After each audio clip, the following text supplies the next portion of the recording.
Hey, Faith family. I'm Chandler. I'm a student at Southeastern, a member here. I'm being equipped by you, the congregation, our pastors, to be equipped for the work of ministry.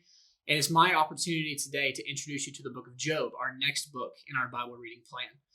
This is a book that's very confusing at times. We have a lot of poetry, a lot of shifting scenes, new characters that we're not familiar with. And so my goal here today is to introduce you to the structure of the book, but also to introduce you to what questions is this book going to cause you to ask, and what challenge is this book going to give us as the people of God? First, I want to show you that this book begins in chapters 1 and 2 with a prologue or an introduction. And there we see God sitting on a throne in court, and in Hebrew, Satan, the accuser, comes before God after wandering the face of the earth. And God tells him, "Have you considered my servant Job? He's righteous and he's upright." And Satan really challenges God. He says, the only reason Job obeys you is because you bless him with material riches and with wealth and with health. And God takes Satan up on that challenge, and he says, you know what? Go ahead. Do as you wish with Job. You cannot kill him, though. Well, then that's exactly what Satan does. Job loses his wealth, his family, his health. And Job is left asking questions of what is going on. It causes us as the reader to ask, how does this relate with God's sovereignty and his goodness and his grace and his mercy? In chapters 3 through 37, then, we see Job in conversations with 4 different friends of his. His first 3 friends, their conclusions and what they say can really be summarized as, God operates on a strict sense of justice. If you do good, he will immediately bless you. If you do bad, he'll immediately punish you. And Job is left saying, well, that can't be the case because I am righteous. I am upright in the eyes of God, yet I'm suffering. Then later in this section of chapters 3 through 37, Job concludes, well, maybe God's not even just. Maybe he's not holy.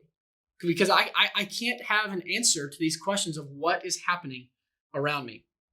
To conclude this section, the final friend, Elihu, whose name literally means he is my God, comes on the scene, and he challenges Job. He says, Job, you know that God is righteous. You know he is holy.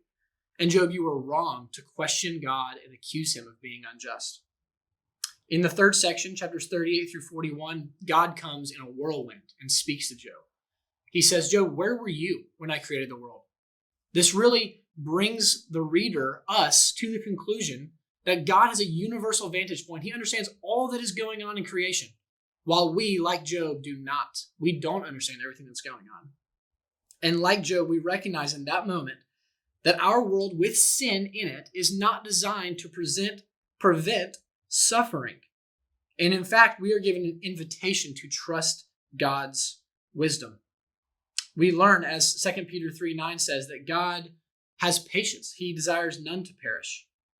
To conclude this book in chapter 42, Job repents and he is restored. And there in that moment, the reader, you and I, brothers and sisters, are caused to ask the question, how does this relate to you and I? And that is what we are challenged to do. When we have questions, when we notice suffering in this world that we don't have answers to, we are called to trust God, to repent and be restored to him, and ultimately to wait for the final restoration when Christ comes back to restore all things to himself. That's the book of Job, and I hope you enjoy reading it with your church family.